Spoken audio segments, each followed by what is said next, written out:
Pues bienvenidos todos al seminario de repaso de los nervios craneanos. Y aquí hago mucho hincapié, porque aunque voy a dar muchos datos y demás, pero recuerdo que esto es un repaso, es decir, ya ha habido que haber pasado por ello para recordar ciertas cosas, ¿de acuerdo?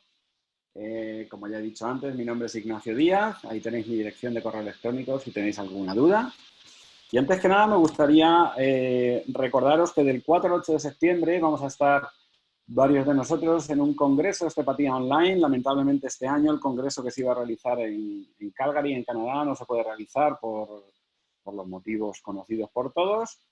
Pero, de nuevo, la escuela, demostrando su capacidad de reacción, os ofrece un congreso online, el CIOST Online, donde va a haber una gran cantidad de ponencias interesantes desde el 4 al 8 de septiembre, así que os animo a que os apuntéis porque la verdad que es un compendio muy interesante de charlas de nuestro mundillo osteopático. Así que os animo encarecidamente. Bien, ¿cuáles son los objetivos de este webinario, charla, como lo queramos llamar? Bueno, lo primero, repasar el trayecto y la emergencia de los nervios craneanos, porque nosotros como osteópata tendremos que saber cuando tenemos un nervio craneano afectado dónde puede estar la afectación para así poder tratarlo y mejorar los síntomas del paciente. Como son unos nervios muy especiales, pues tendremos que recordar su función, de manera que vamos a esquematizar la función de estos nervios craneanos para que nos quede bien clarito. Y también vamos a recordar el testaje de los mismos. De hecho, os voy a ofrecer el testaje en un nervio, vamos a decir, sano o normal, y os voy a ofrecer algunas imágenes de nervios dañados. Algunas de ellas serán más gráficas, porque el nervio así lo favorece, y en otros no será tan gráfico, pero bueno, lo tendremos también, ¿vale? Si hablamos de los nervios craneanos, recordad para qué sirven, y básicamente van a brindar inervación motora y sensitiva para la cabeza y para el cuello, pero también van a ofrecer más funciones, porque el vago es un nervio craneano, pero es un nervio muy especial, ya hablaremos de él a posteriori.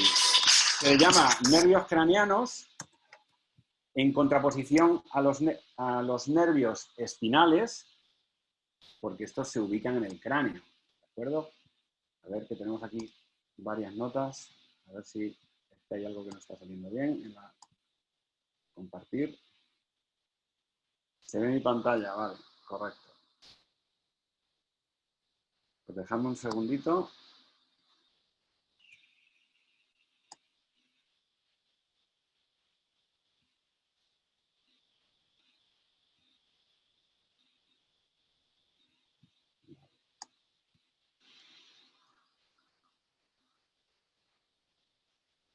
A ver que estamos teniendo un pequeñito problema técnico.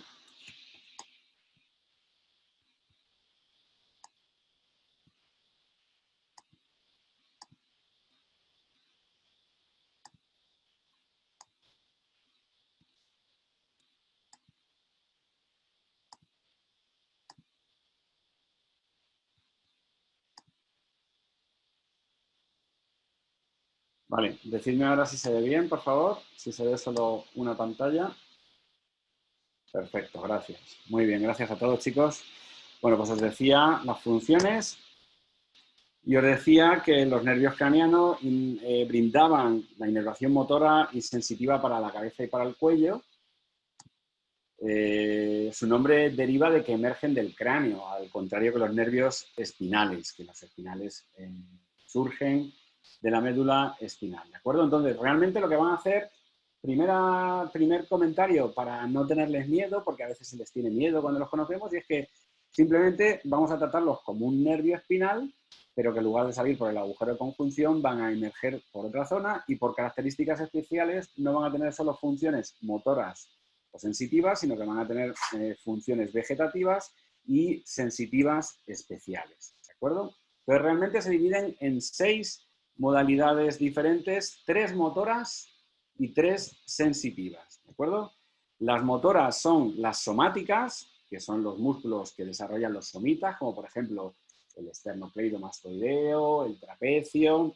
Tenemos la inervación motora branquial, que son los músculos inervados de los arcos branquiales, serían, por ejemplo, la lengua o los músculos de la masticación, y la inervación motora visceral, que va a inervar las vísceras, pues sobre todo la musculatura lisa, esos movimientos peristálticos, de apertura de esfínteres y de secreción.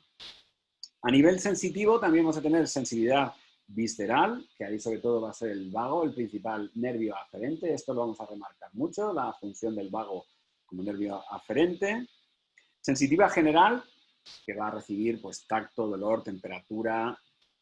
Y luego la sensitiva especial, que son los órganos de los sentidos, pues, el gusto, el tacto, el oído, el equilibrio, etcétera, etcétera. ¿De acuerdo?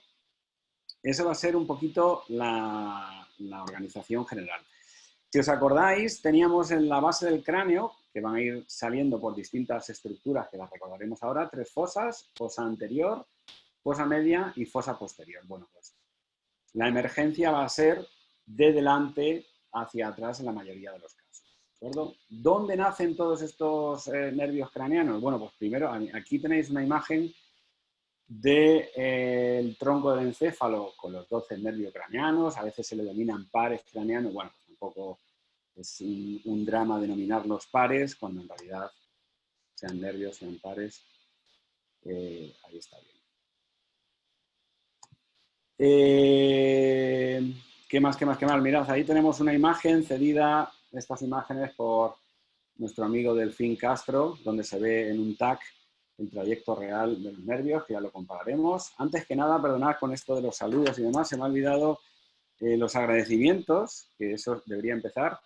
Y aquí tengo que hacer un agradecimiento especial a 2 personas, a 2 amigos y compañeros, que son Luis Palomeque y Javi Rodríguez. ¿Por qué? Pues básicamente porque gracias a sus esquemas ha nacido este seminario. En su momento, cuando empecé a dar craneal por primera vez, sus esquemas me ayudaron mucho a organizar todo esto. Así que un agradecimiento especial a estas 2 personas. Bien. Entonces, os decía que esta sería una representación tridimensional, por TAC, una imagen fantástica de los nervios craneanos.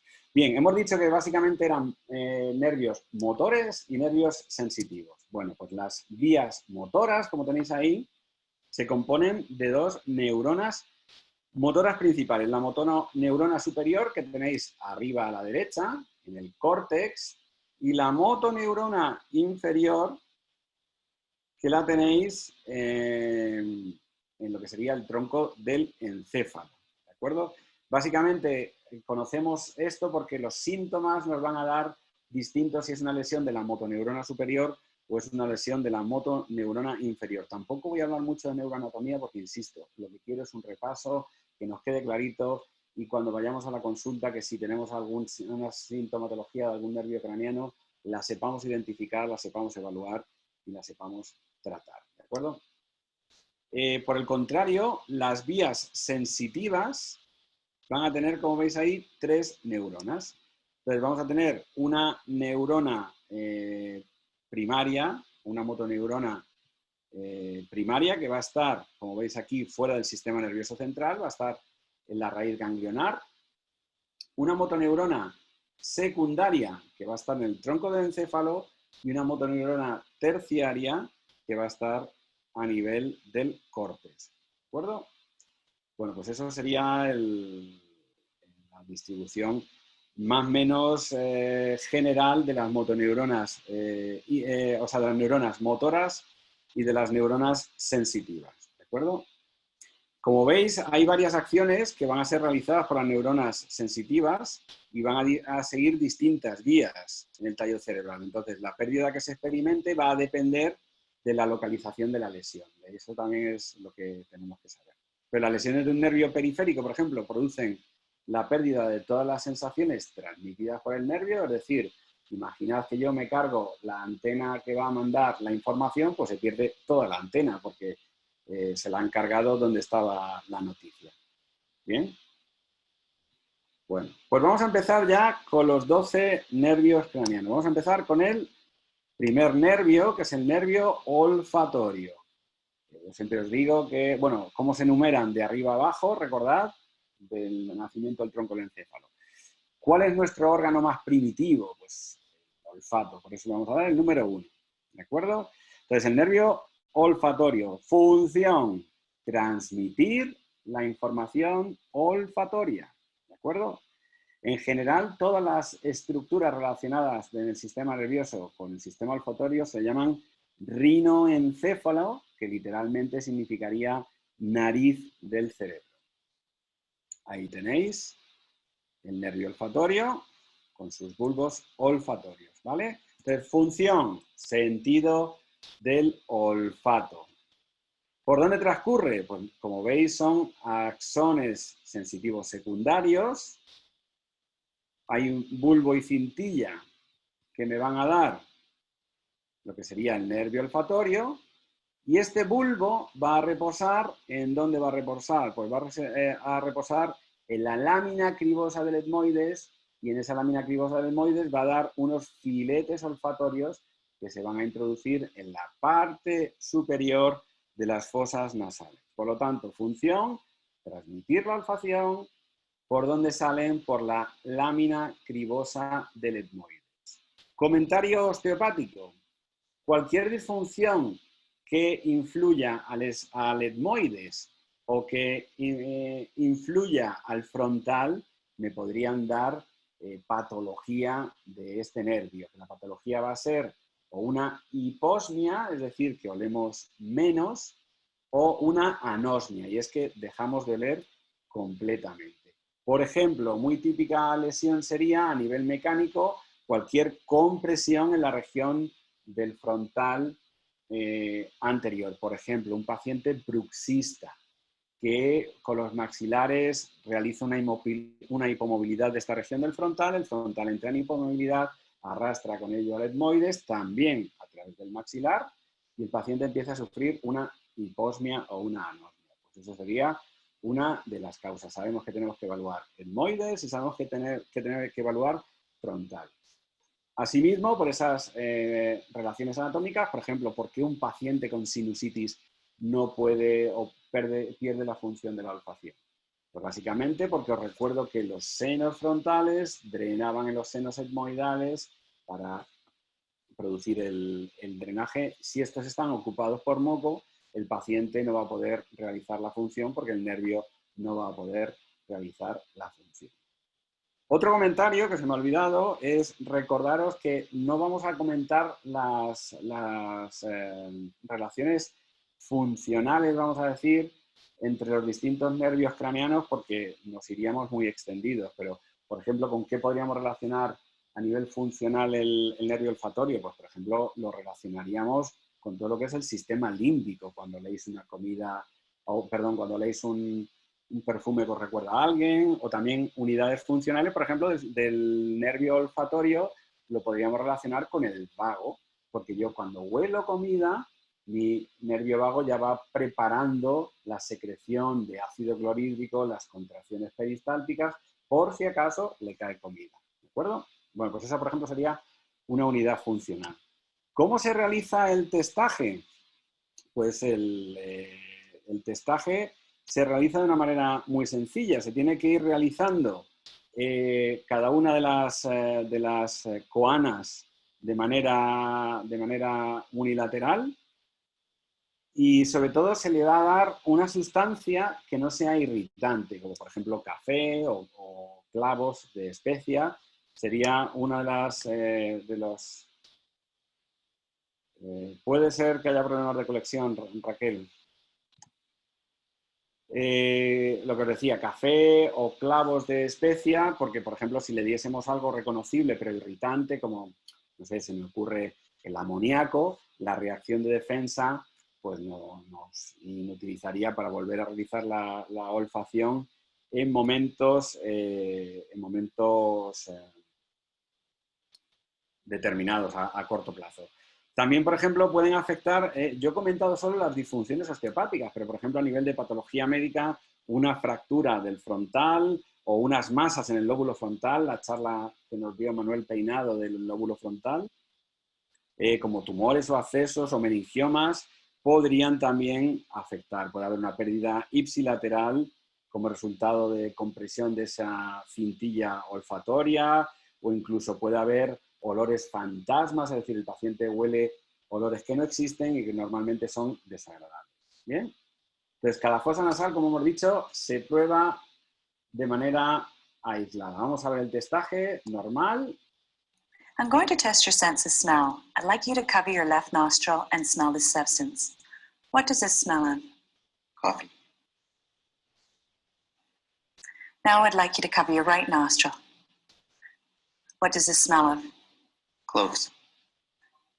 Lo que os decía, por ejemplo, café o clavos que no son irritantes en este sujeto, lo que os Two decía... containers that have certain substances that we'll see if you can identify. First of all, can you include your right nostril? Can you smell anything? Didn't smell. But can you identify it? No. Okay. There's another container. Can you smell anything? No. Okay. Let's go ahead and include the left nostril, and that's just the right nostril. Can you identify or smell anything? No. Okay. And now can you smell anything in this container? No. Okay. This container had orange fragrance, and this one had coffee. En este caso, como os decía, pues no es muy evidente porque no hay nada de movimiento, simplemente el sujeto diciendo que no huele, pero así es como se realizaría. ¿De acuerdo?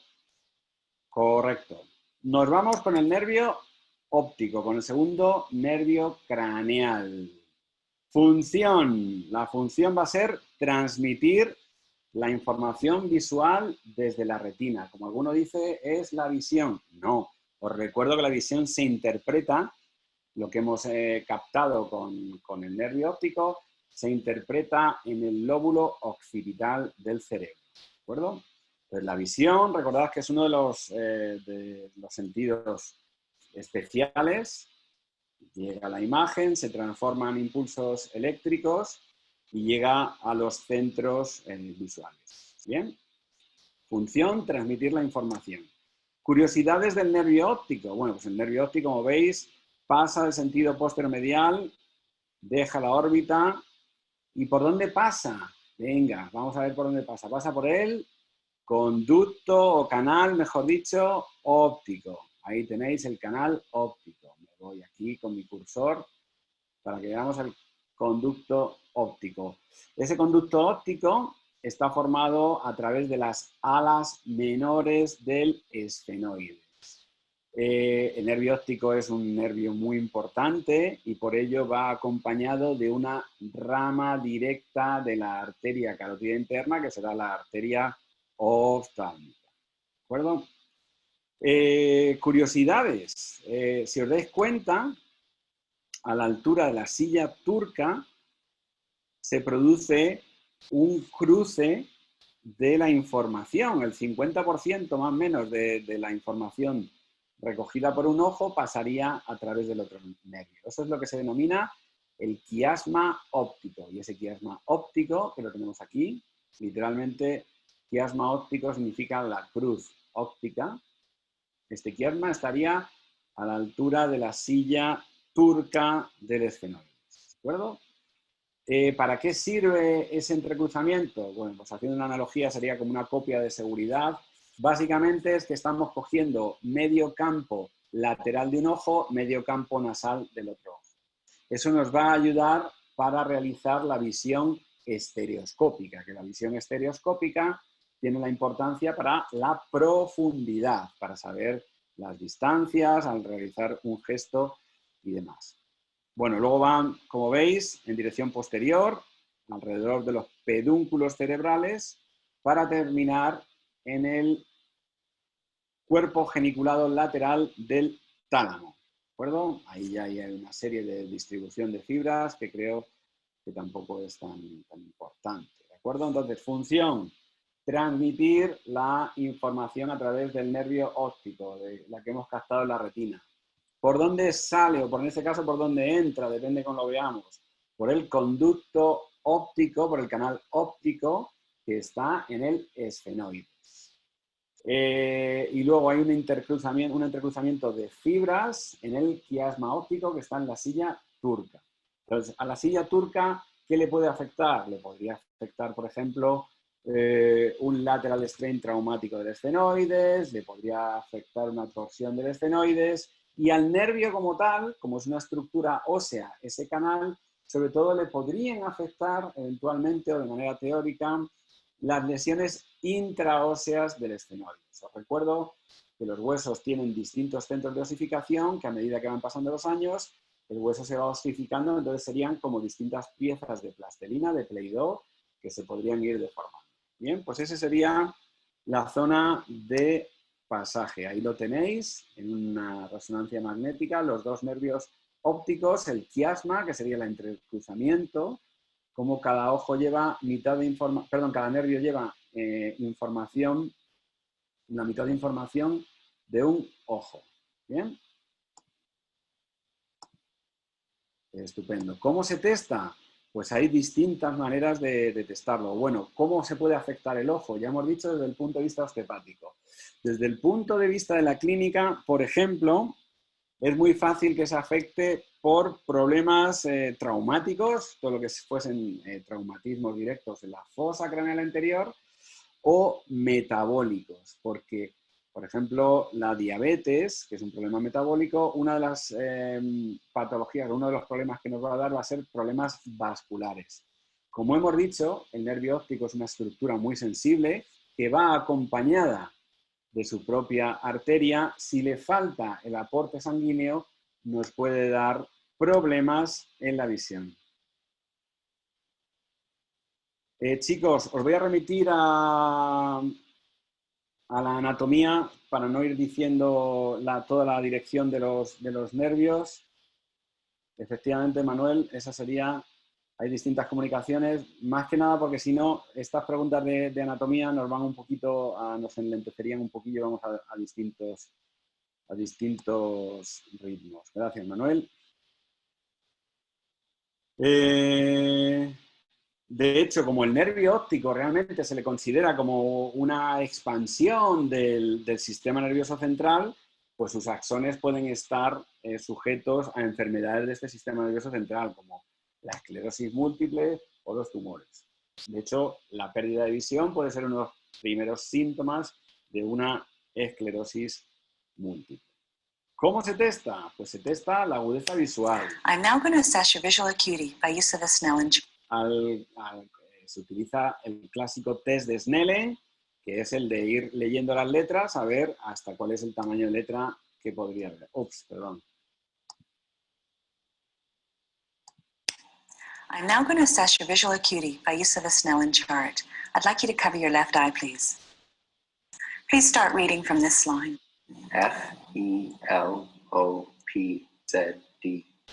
D-E-F-P-O-T-E-C. Okay, you can stop there. And now test the other eye, starting with the same line. F-E-L-O-P-Z-D D-E-F-P-O-T-E-C. Okay, you can stop. Importante el ojo, desde el punto de vista osteopático. Recordad que es un captor postural. Entonces, hablaremos sobre todo de ese concepto en las lesiones de los nervios oculomotores, pero pensad, por ejemplo, que mi paciente no ve bien porque no tiene bien graduada la vista, pues a lo mejor tiene una posición de cabeza protruida. Pues todo eso le puede dar una serie de sintomatologías a nivel de cefaleas, a nivel de ATM, a nivel de cervicalgias e incluso más abajo. ¿De acuerdo?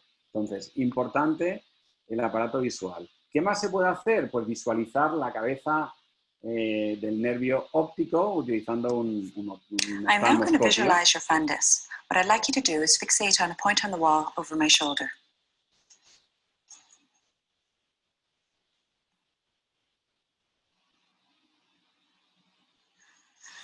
And now we'll do the other eye.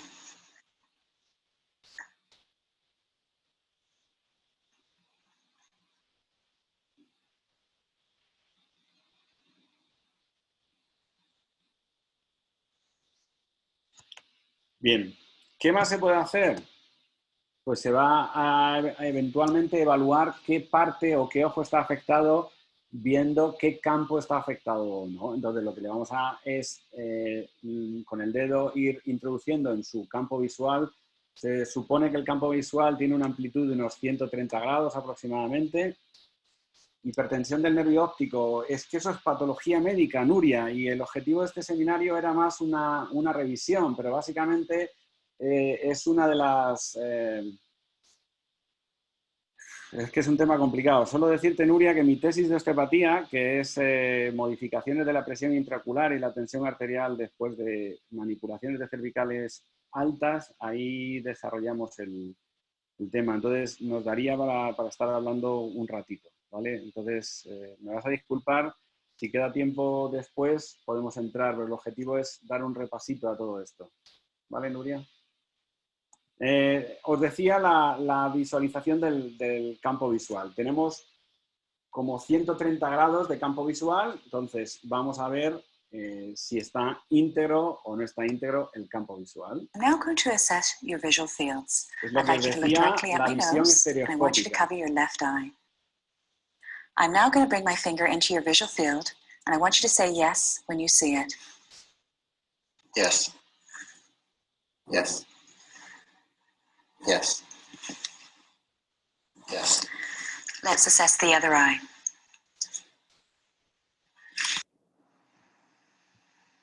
Yes.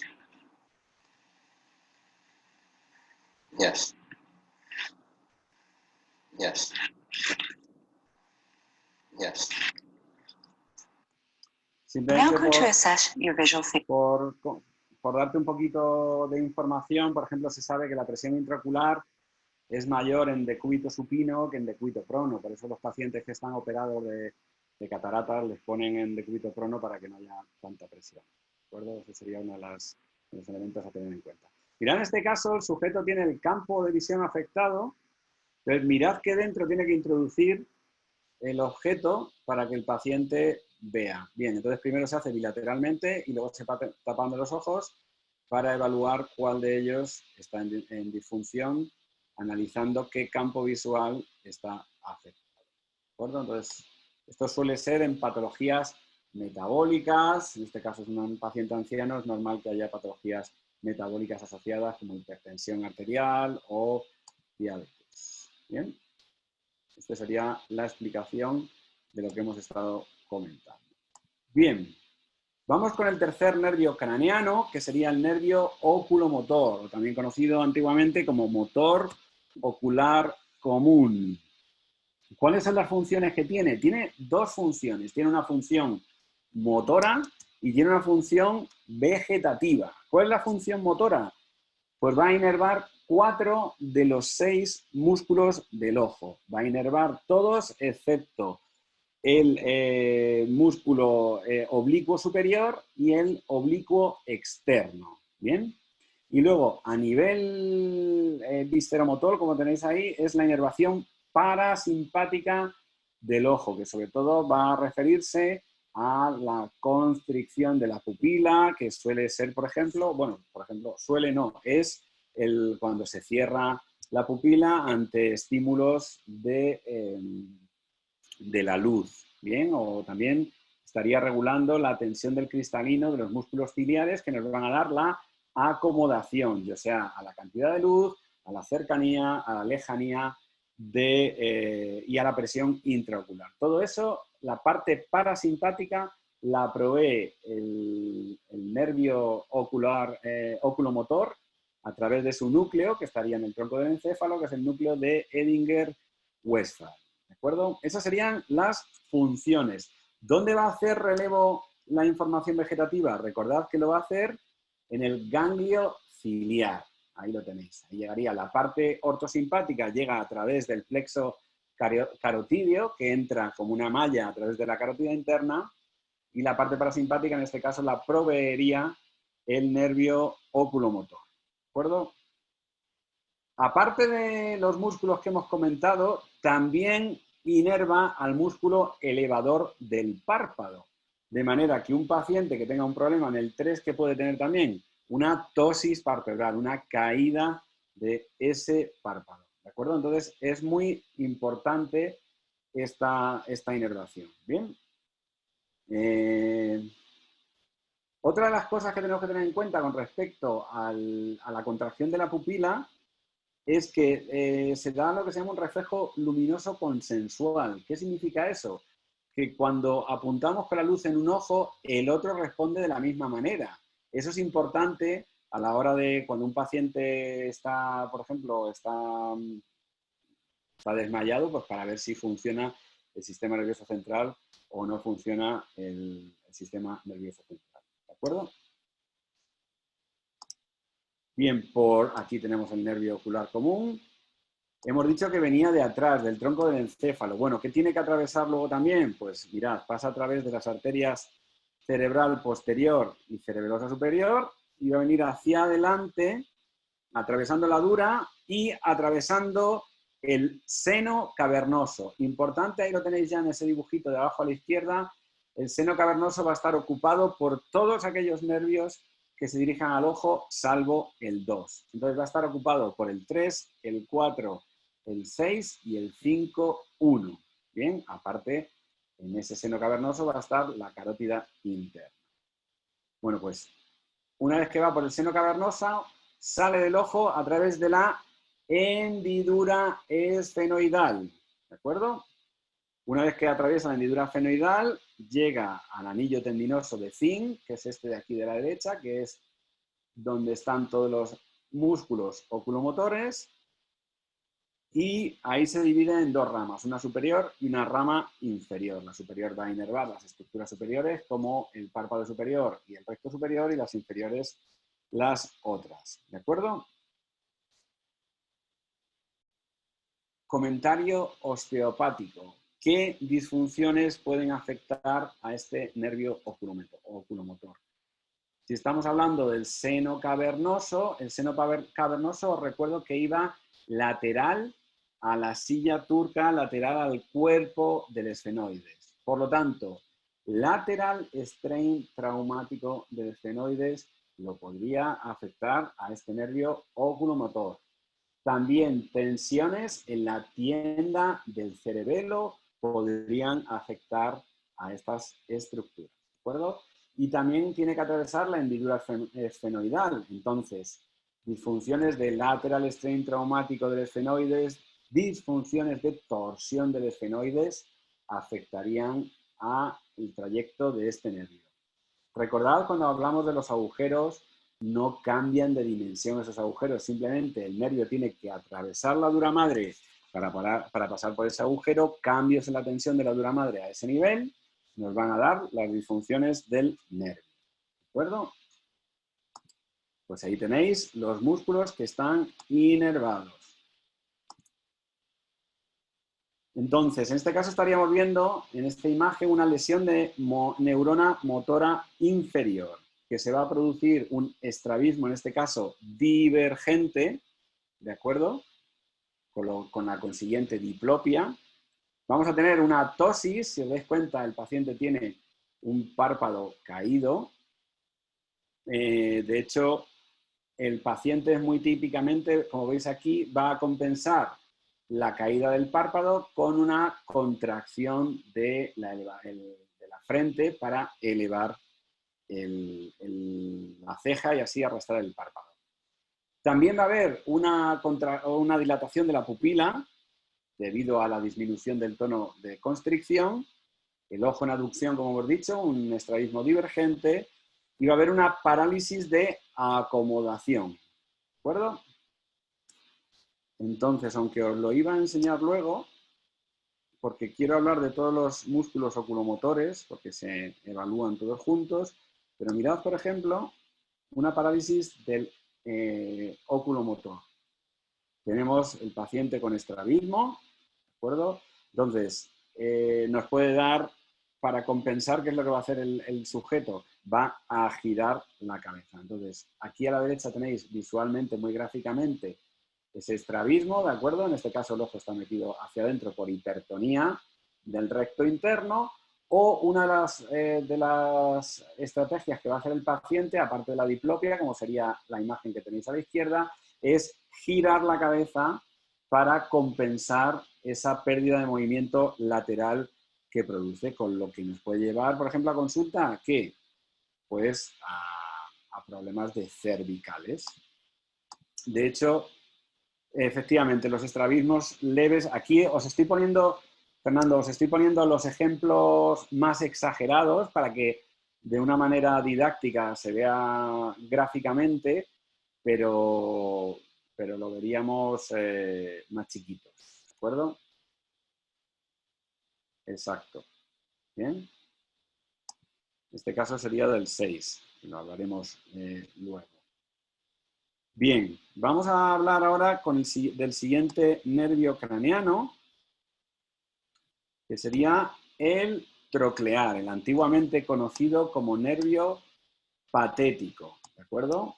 Bueno, pues este es el nervio troclear, función inervar al músculo oblicuo mayor del ojo. Bien, que va a hacer este gesto, que es mirar abajo y hacia dentro, un movimiento lateral del bulbo. Ahí lo tenéis. Bien.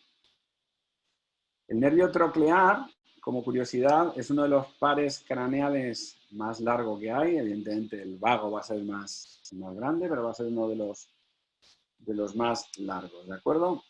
Va a atravesar también, como veis, el seno cavernoso, acompañando a los otros nervios oculomotores. Es el más chiquitito de todos los nervios oculomotores y va a salir del cráneo a través de la hendidura esfenoidal, ¿de acuerdo?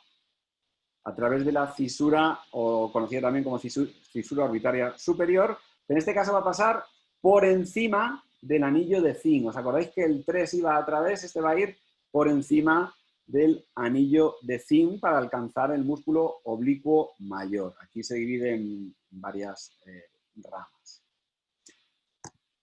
Perdón, ahí lo tenéis en su trayectoria. Comentario osteopático.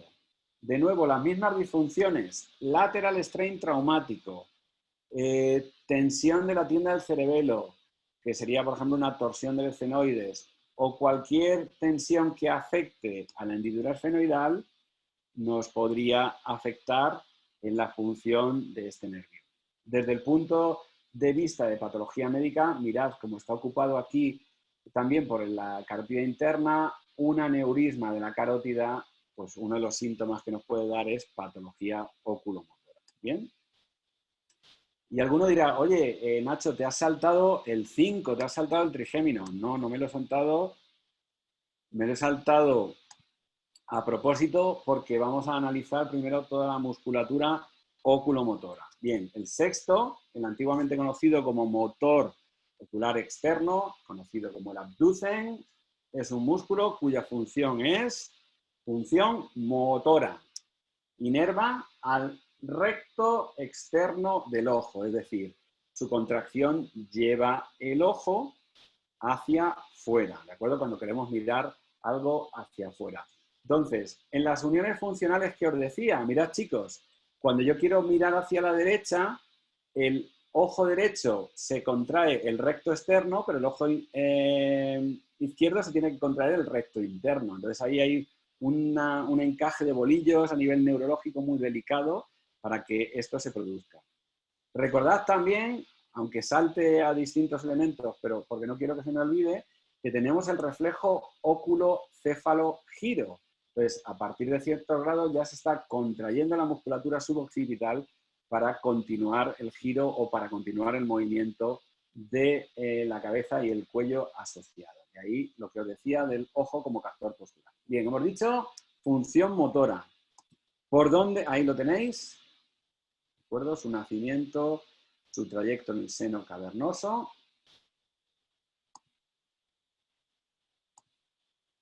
Ahí lo tenéis, mirad.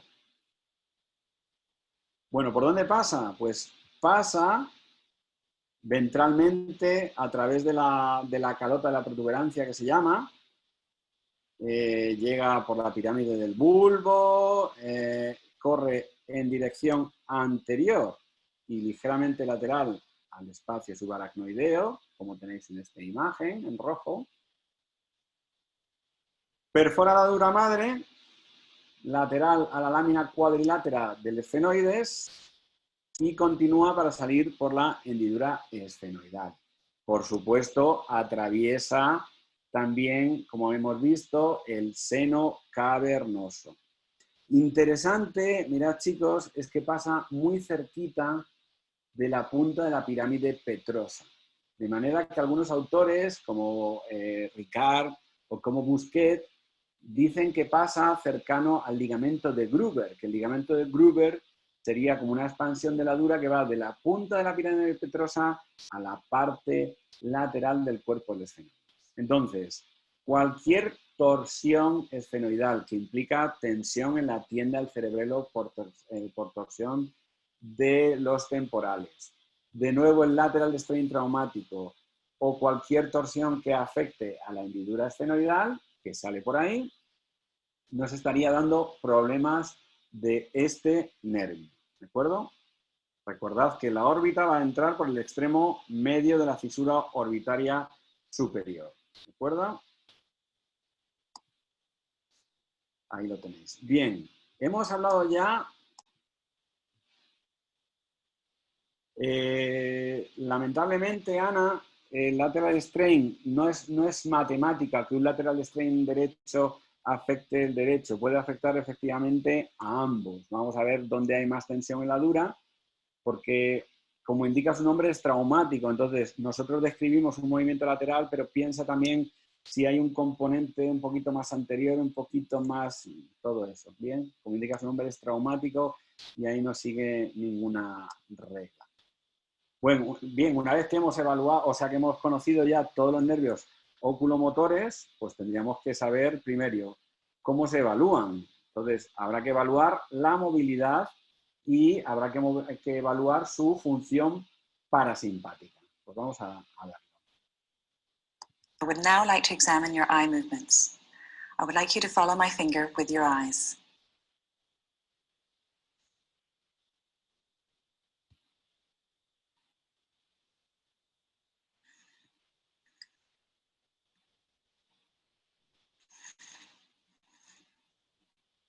Como veis, Now follow my finger in towards your nose.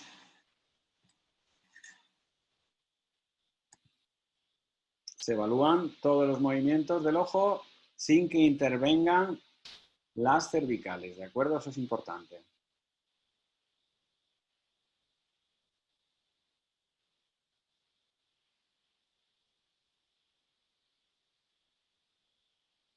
Y luego vamos a analizar también o vamos a evaluar el componente parasimpático. The next test we're going to do is actually look at the pupillary light reflex. The afferent limb pupilar. for this is going, or the sensory limb is going to be the optic nerve, and the efferent limb, the motor limb, is going to be the oculomotor. And so what we want you to do is just take and look right there, and I want you to, again, just keep looking over there. We're going to look at the direct as well as the consensual. ¿Has visto cómo hay un reflejo consensual, lo que decíamos antes? Cuando se contrae o se dilata la pupila de un lado, la pupila del otro lado también se contrae o se dilata. Si hablamos de patología médica, ¿cuál puede afectar? Pues efectivamente accidentes vasculares o, por ejemplo, inflamación, una meningitis sifilítica o una hernia del lóbulo temporal o problemas como el hecho del seno cavernoso, pero esos no son casos que nos lleguen tan frecuentemente. Hemos visto lo que sería la normalidad. Aquí vamos a ver casos patológicos. Mirad primero la tosis que presenta nuestro paciente y cómo va a haber distintos cambios en ese reflejo consensuado. This young man has a resolving optic neuritis, and you can see that he has an afferent pupillary defect on the left. We're putting a small filter over the right eye to try and balance that defect. And you can see that when the light is shined in the left eye, there's still a dilation, indicating that there's not enough filter placed over the normal eye. Now, 0.6 log unit filters placed over the right eye. Estos son casos muy patológicos, pero para and again, que you can tengamos see that it's una not quite visión. large enough to balance this defect.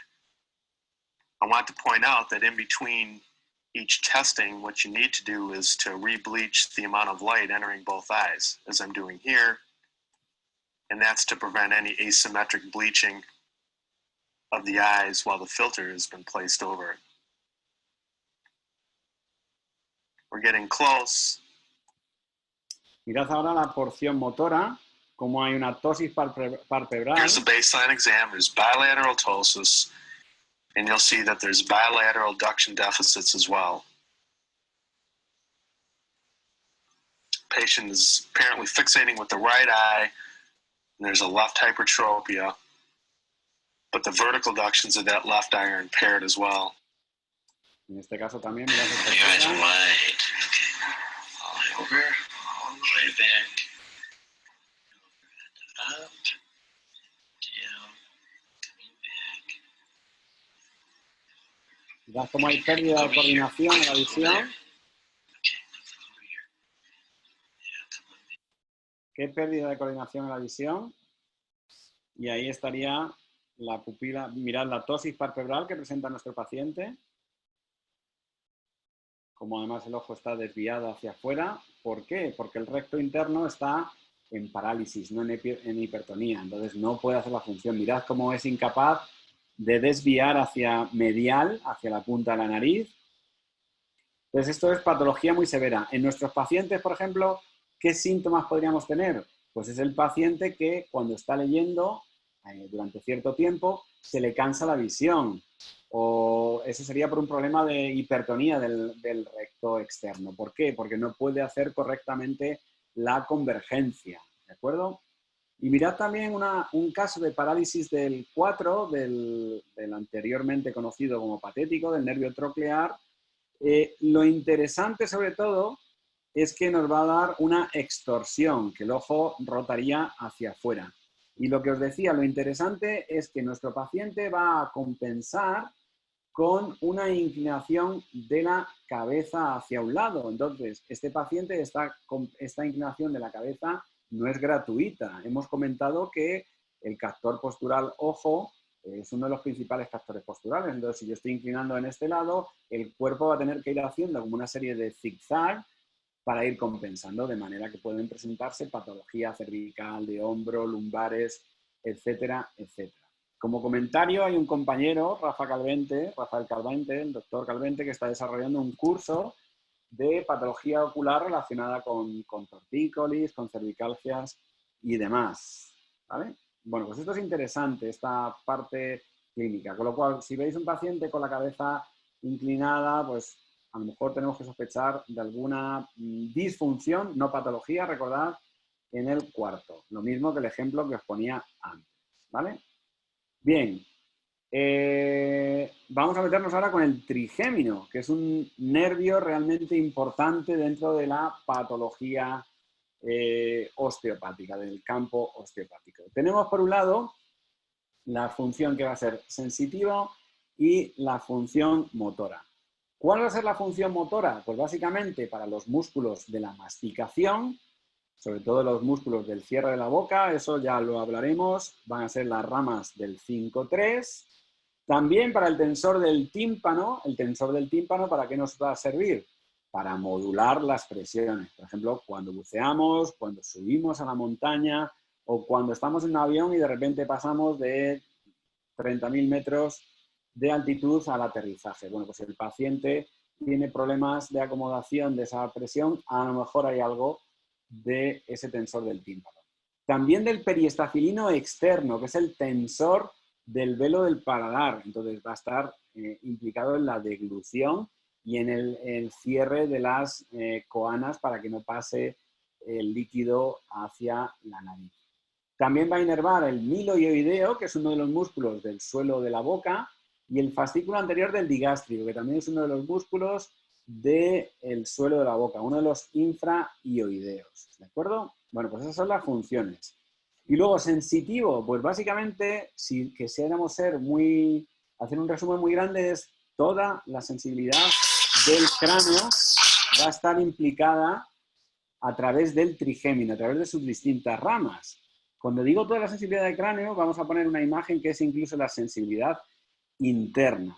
Y alguno me dirá, oye, no, Nacho, yo he visto que la zona posterior del cráneo está inervado por C2 y por C3. Bueno, recuerdo que ahí ese nervio de Arnold hace una anastomosis con la rama oftálmica de Willis, de manera que toda la sensibilidad del cráneo, de la cabeza, va a estar inervada por el nervio trigémino. Así que cuando vuestra novia os saque un granito de la nariz, cuando el médico os extraiga una muela, cuando os rasquéis con las uñas, cuando os duela una muela o os mordáis la lengua, todo eso está vehiculizado por el trigémino. ¿De acuerdo?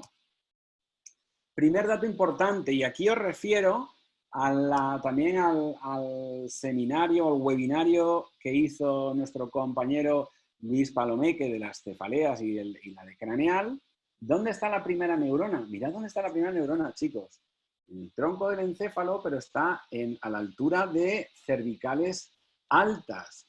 Esto es lo que nos justificaría cuando hablamos a veces de protocolos, dentro de que no nos gusta utilizar la palabra protocolo, que antes de trabajar en el cráneo habría que trabajar cervicales altas. Normal, ahí está la primera neurona del trigémino. Entonces, estamos normalizando toda la inervación sensitiva del cráneo a través de cualquier maniobra en cervicales altas. ¿De acuerdo? Con lo cual, esto hay que tenerlo muy, muy, muy en cuenta. Bien, el trigémino, ¿qué significa trigémino? Pues literalmente son 3 mellizos, porque esas neuronas, que van a dar las 3 ramas, que son el 5-1 o rama oftálmica de Willis, el 5-2 o nervio maxilar y el 5-3 o rama mandibular, por favor, que nadie me diga el V1, el V2 y el V3, sobre todo cuando estéis en los exámenes. Yo como broma siempre os digo que el V1 y V2 eran las bombas que lanzaban los alemanes a Londres. Así que, por favor, 5-1, 5-2 y 5-3. ¿Bien? Bueno, pues esas 3 ramas se van a reunir ¿en dónde? Bueno, pues ya hemos dicho que donde surgían y se van a reunir en el ganglio de Gasser, que más que un ganglio como tal, lo tenéis aquí, ese ganglio sería o ganglio trigeminal en la literatura clásica, en la literatura británica, ahí lo tenéis. Ese ganglio, ¿dónde se ubica? Se ubica en el cavum de Meckel. Y el cavum de Meckel está en la pirámide petrosa del temporal.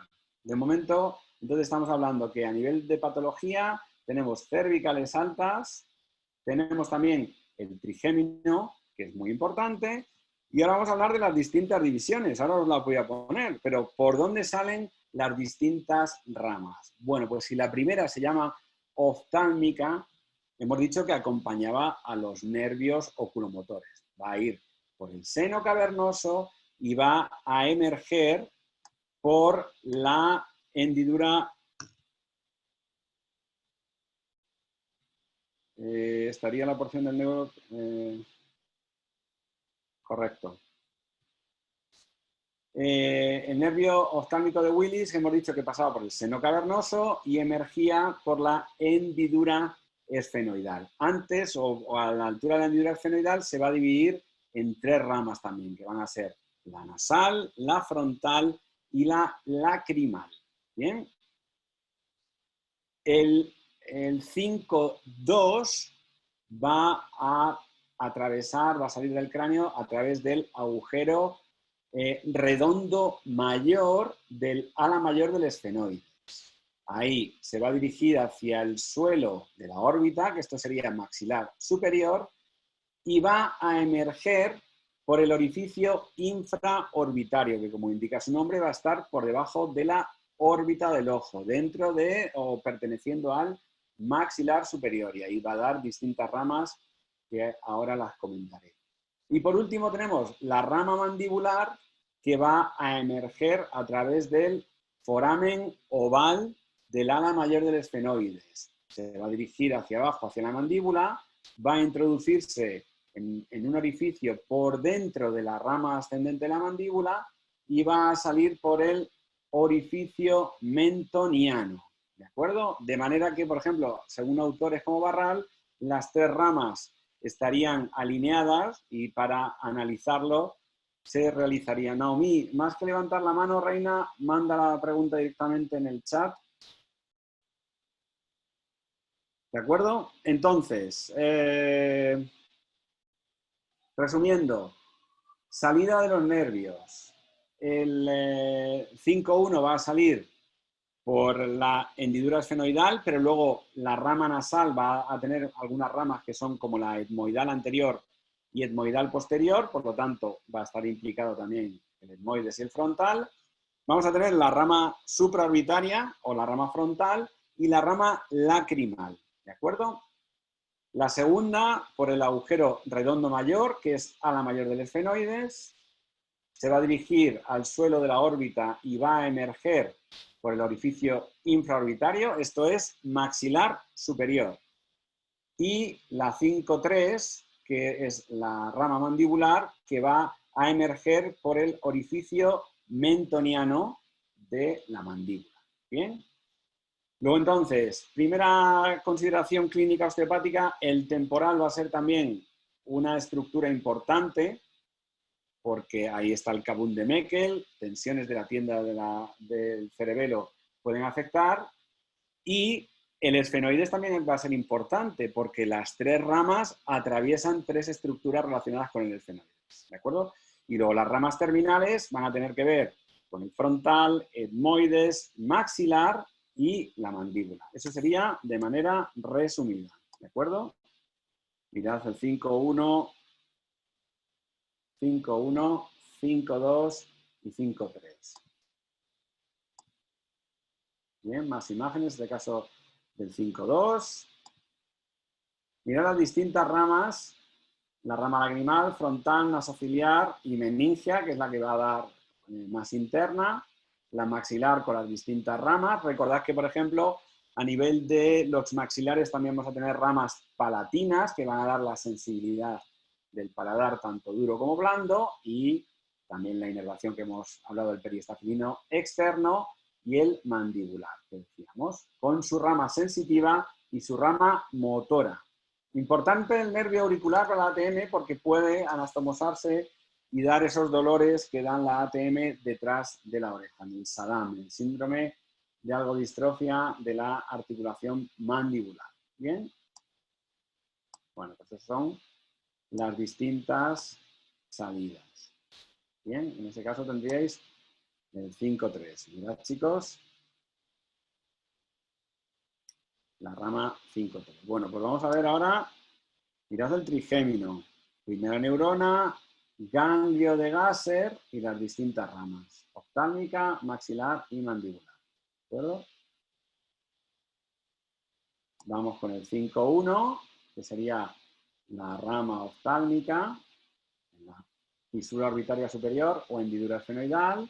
Me va a dar estas ramas etmoidales que hemos comentado antes. Agujero redondo, foramen rotundum, ala mayor del esfenoides. Y el 5-3 o nervio mandibular. Entonces, ¿qué van a dar cada uno de ellos? Pues van a inervar toda la sensibilidad de los tegumentos, de la cara, van a inervar también la sensibilidad del ojo. Cuando se mete una pestañita o algo de polvo en el ojo, todo eso estaría vehiculizado por el 5-1. La sensibilidad de lo que sería la nariz, la región debajo de la órbita, encías y dientes maxilares y todo lo que es el maxilar estaría inervado por el 5-2 y lo que sería la mandíbula, dientes mandibulares, tegumentos de esta zona estaría inervada por el 5-3. Ahí tenéis un esquema.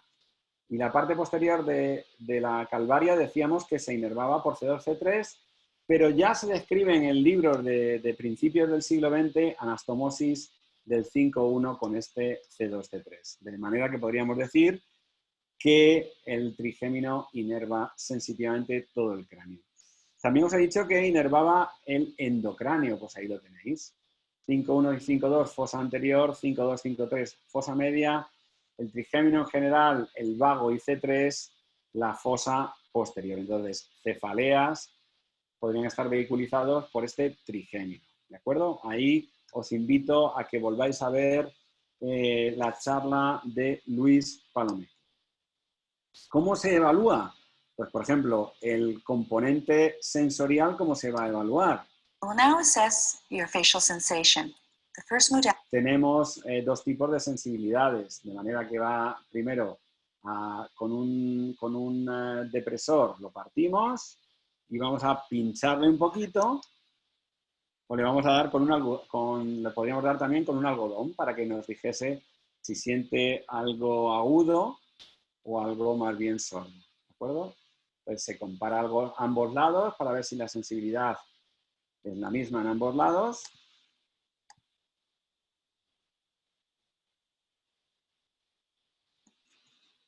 ¿Qué repercusiones somatosensoriales o vegetativas tendría una afferencia nociceptiva constante por cualquiera de las tres ramas? Pues evidentemente formaría parte del concepto de sensibilización central, por lo que tú has estado diciendo.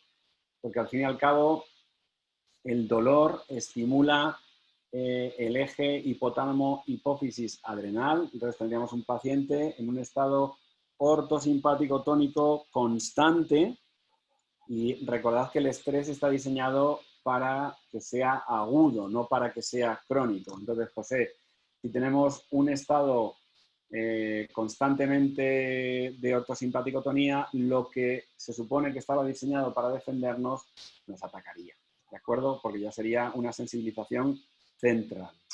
¿Queda respondida tu pregunta, José? En la clínica, ¿cómo lo podemos hacer? Pues buscando como los puntos de emergencia de Valeix de estas ramas nerviosas. Eso sería la sensibilidad. Y ahora le vamos a pedir la rama motora. Bueno, ese es el reflejo corneal, que está vehiculizado por el 5.1. Y la rama motora que le vamos a pedir a nuestro paciente, pues básicamente que apriete los dientes. You can see that there is tightening of the masseter muscles, and I'm able to palpate those. I'd like you to open your mouth. And your jaw opens in the midline. There's no apparent deviation. And I'd like you to keep your mouth open against my resistance. Okay, please deviate your jaw to the right, and don't let me push it back to the midline. Now deviate it to the left. ¿Vale? Esa es la parte motora. Laura pregunta, cuando hay bruxismo, ¿es el nervio el que se afecta? Yo no diría eso, yo diría que es el nervio que responde, porque el bruxismo tiene muchas causas. Tiene, por ejemplo, sería el equivalente al síndrome de las piernas inquietas, es decir, una nefropatía urémica también podría cursar con bruxismo. Una infección periodontal podría cursar con bruxismo. Un estrés emocional podría cursar con bruxismo. Entonces, es el que responde, pero no estaría afectado. ¿De acuerdo, Laura? Bien, mirad a nivel patológico, la sensibilidad. So you feel better on this side. This side would be normal. Exactly. Around my eye, I feel very well on the right side. And how? But this is different No, here. it's different. Here. It's different. Here. My skin feels like sunburnt. Okay. I'm going to have the sharp Por ejemplo, la object. piel como This si is really estuviese quemada sharp por el here. sol. Yeah. And here. Yes, it feels sharp. Any difference there? No. Down here, down here, the same.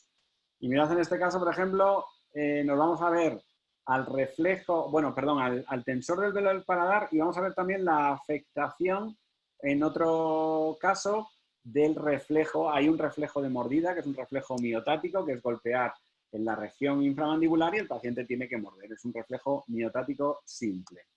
Entonces, en este caso se evalúa esa respuesta. Mirad, ahí hay una diferencia del tensor del velo del paladar.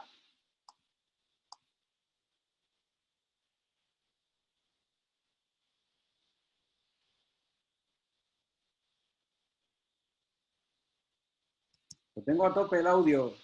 Vamos a hacer una And cosa. relax a little bit with your jaw. I'm just going to tap here.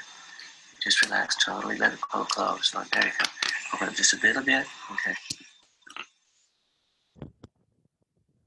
Mirad el reflejo miotático.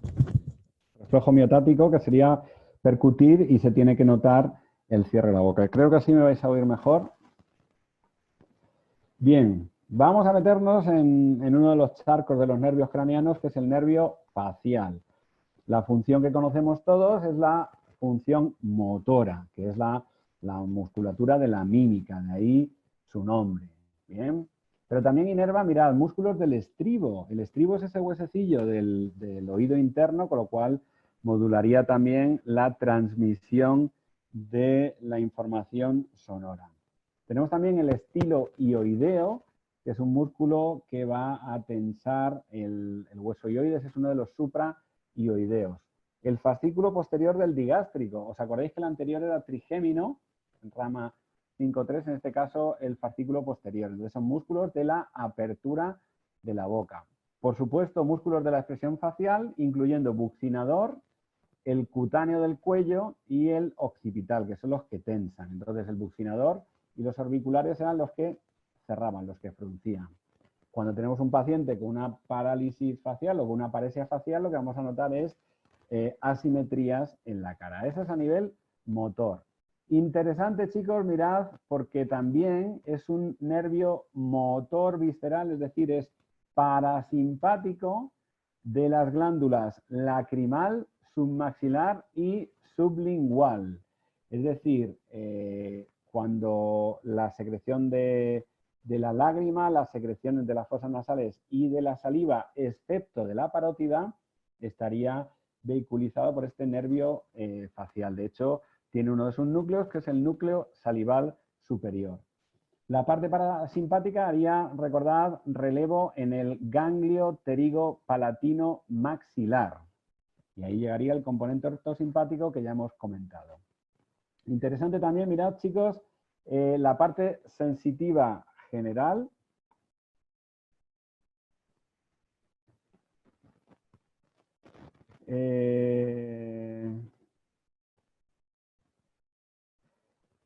José, es una pregunta un poquillo complicada para decirte así ahora en un ratico, ¿vale?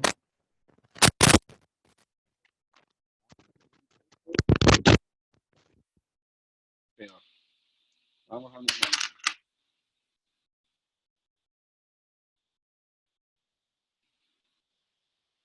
Bien.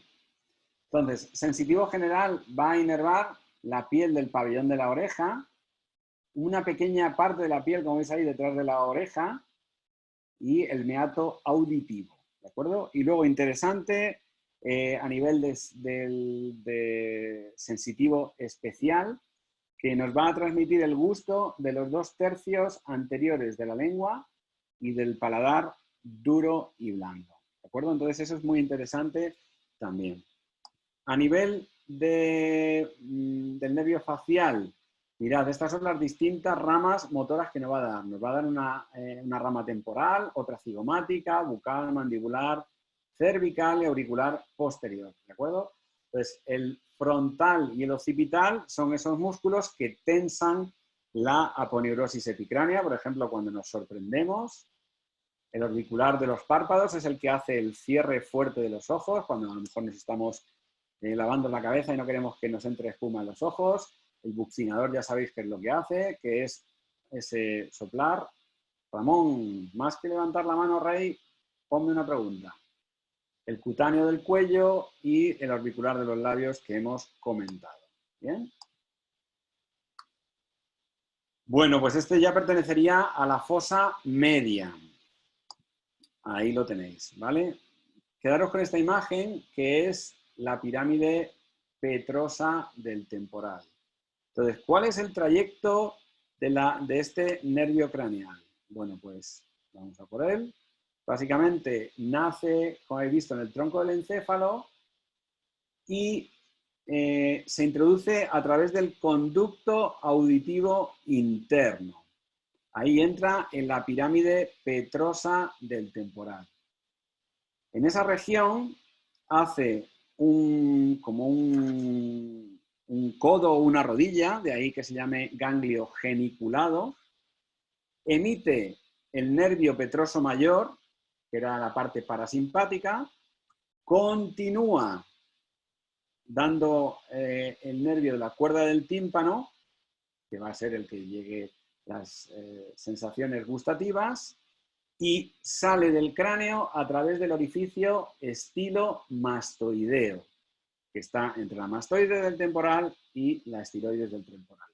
Atraviesa la glándula parótida y se viene a inervar los músculos de la cara. Aquí lo tenéis, ¿de acuerdo?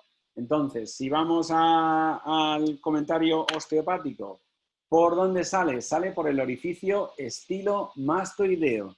pero recordad que todo el temporal va a ser muy importante en la patología de este nervio. A ver qué tenemos. Una pregunta.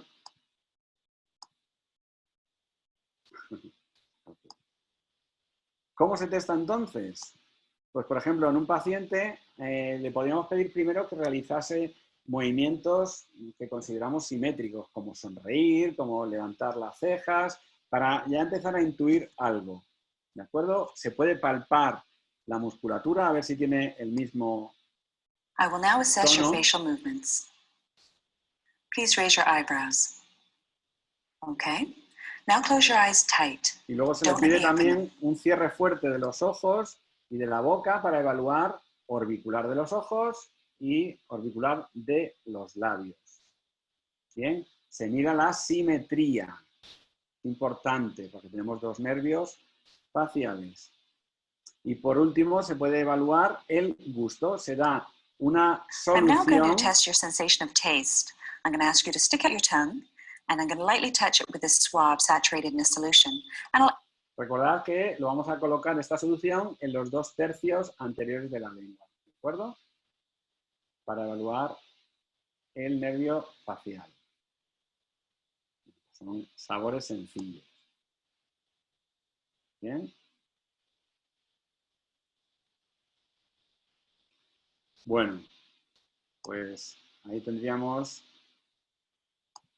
Espera, ¿por qué no sale? Se me ha ido una. Bueno. Aquí tendríamos entonces, se me ha ido un vídeo que básicamente estaban evaluando la señora que habéis visto antes con el trigémino, evaluando el gusto. Bien, tenemos que hacer un diagnóstico diferencial en ver si es una lesión de motora neurona superior o motora neurona inferior. Entonces, por ejemplo, una lesión de motoneurona superior, que sería la que tendríais aquí, lo que nos daría es una asimetría contralateral, mientras que y sobre todo es del cuadrante inferior. Si os dais cuenta, la parte superior, los ojos se quedan en su sitio. Mientras que en una parálisis en este caso, la parálisis de neurona motora superior, solo va a perder el control voluntario de los músculos inferiores. Mientras que cuando es una parálisis periférica, como puede ser, por ejemplo, por una afectación, la típica parálisis afrígore o vírica, nos va a afectar toda la hemicara, una asimetría facial del mismo lado de la afectación del nervio, ¿vale? Este sería el diagnóstico diferencial. Vuelvo al comentario osteopático. Entonces, cuando tengamos un problema con el nervio facial, habrá que revisar todo el temporal, por el conducto auditivo interno, por el trayecto en la pirámide petrosa, por la emergencia, por el orificio estilomastoideo, pero es que las parótidas están implicadas en la aponeurosis cervical. Por lo tanto, también un problema a nivel de tensión de las aponeurosis cervicales me podría afectar al nervio facial. Ahí os remito también a la charla de nuestra compañera Rosalía Tena, que nos habló de la aponeurosis cervical. ¿Bien?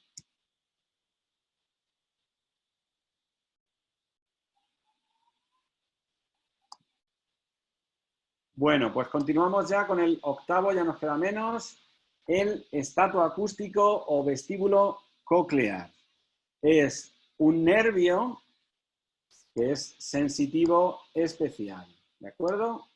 Bueno, pues es un nervio, ¿qué sensaciones especiales va a llevar? Pues sobre todo va a transmitir la información auditiva a través del caracol o cóclea y también la información sobre el equilibrio a través de los conductos semicirculares. Más que el equilibrio como tal, que ahí estaría integrado también el cerebelo, sobre todo los movimientos de aceleración de la cabeza, ¿de acuerdo? Ahí tenéis el nervio vestíbulo coclear. Bueno, pues ¿por dónde sale del cráneo? Pregunta trampa. Esto siempre en los exámenes. No sale del cráneo. Sale de la fosa craneal, vamos a decir, no sale del exterior, sino que entra en el conducto auditivo interno y ahí ya se divide en dos ramas. Una rama vestibular que va a ir, como tenéis ahí, a los conductos semicirculares y una rama auditiva, ¿de acuerdo? Recordad que la información que va a llevar la rama auditiva es aquella de la vibración de la endolinfa y la de los canales semicirculares, cuando esa endolinfa o esa perilinfa es estimulada a través de esos otolitos, las neuronas, pues van a mandar información de la posición en el espacio. Entonces, esto también es un factor postural muy importante. ¿De acuerdo?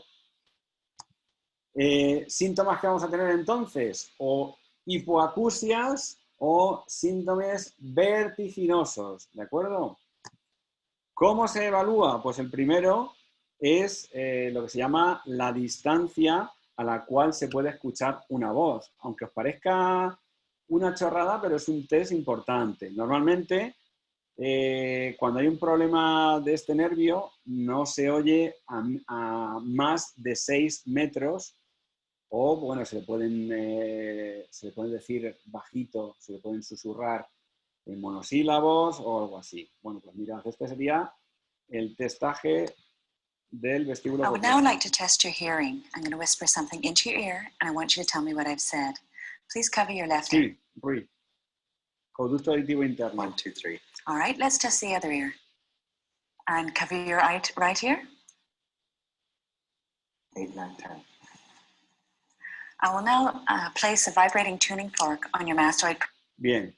Y luego realizaríamos los test de Weber y test de Rine, que me voy a parar un poquito más adelante. Bien, os lo explicamos y ahora lo vemos. Mirad, en este muchacho le van a hacer ruidos con un aparatito y tiene que decirnos si los oye o no los Can you oye. hear that there?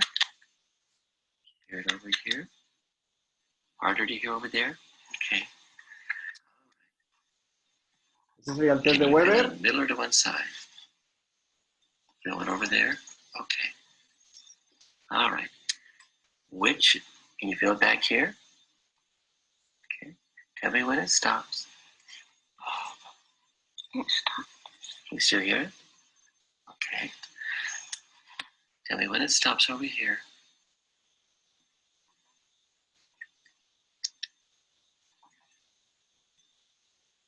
It stopped. Can you hear it? Bueno, pues vamos a analizar primero.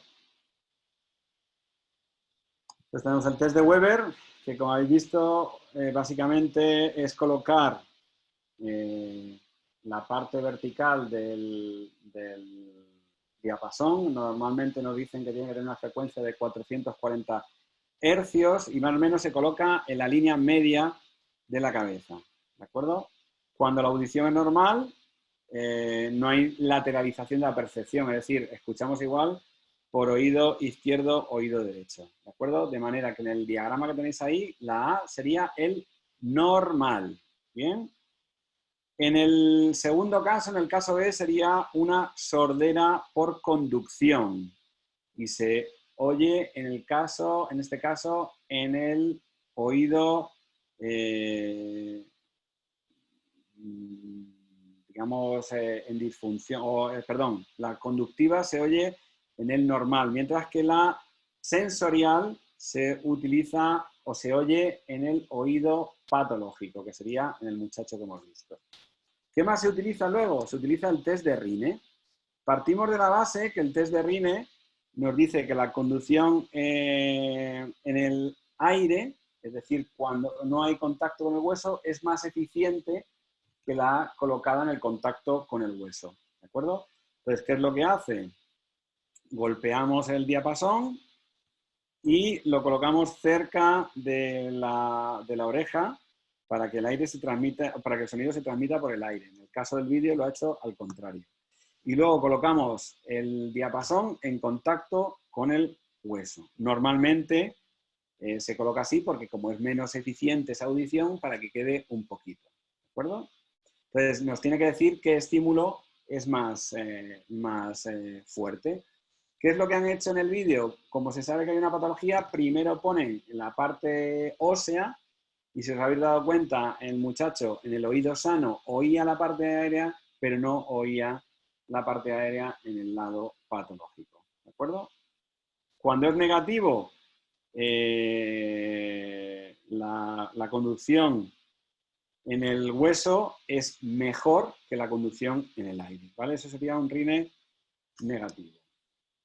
Bien, y luego a la parte del equilibrio, esto nos da para una formación. Recordad que hay una fisioterapia en rehabilitación vestibular, pero tenemos distintos test. Por ejemplo, tenemos el test de Romberg. ¿En qué consiste el test de Romberg?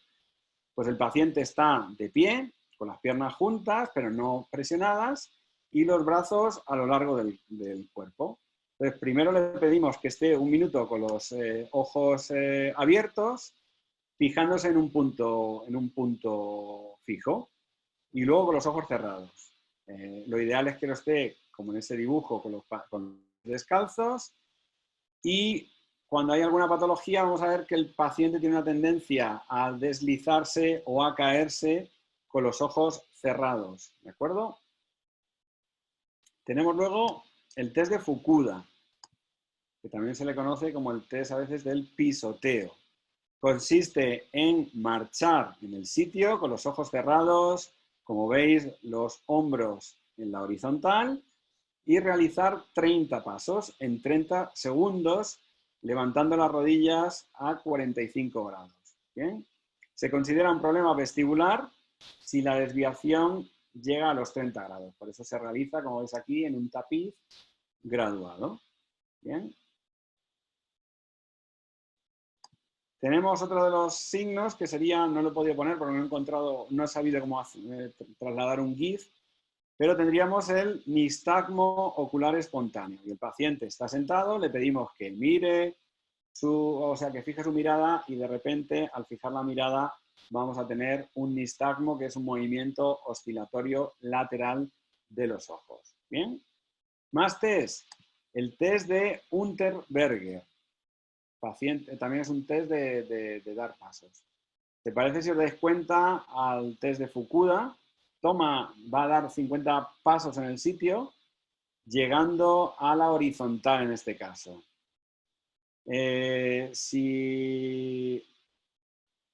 Si va a haber un problema vestibular, el paciente gradualmente va a ir rotando hacia el lado de la lesión.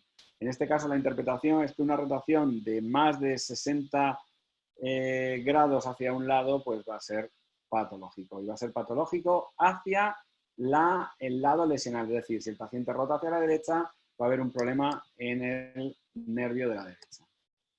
Tenemos también el test de Babinski-Weil, que es el paciente da 2 o 3 pasos adelante y 2 pasos hacia atrás. Cuando hay patología, se va a ir produciendo una rotación gradual hacia el lado de la lesión. ¿De acuerdo?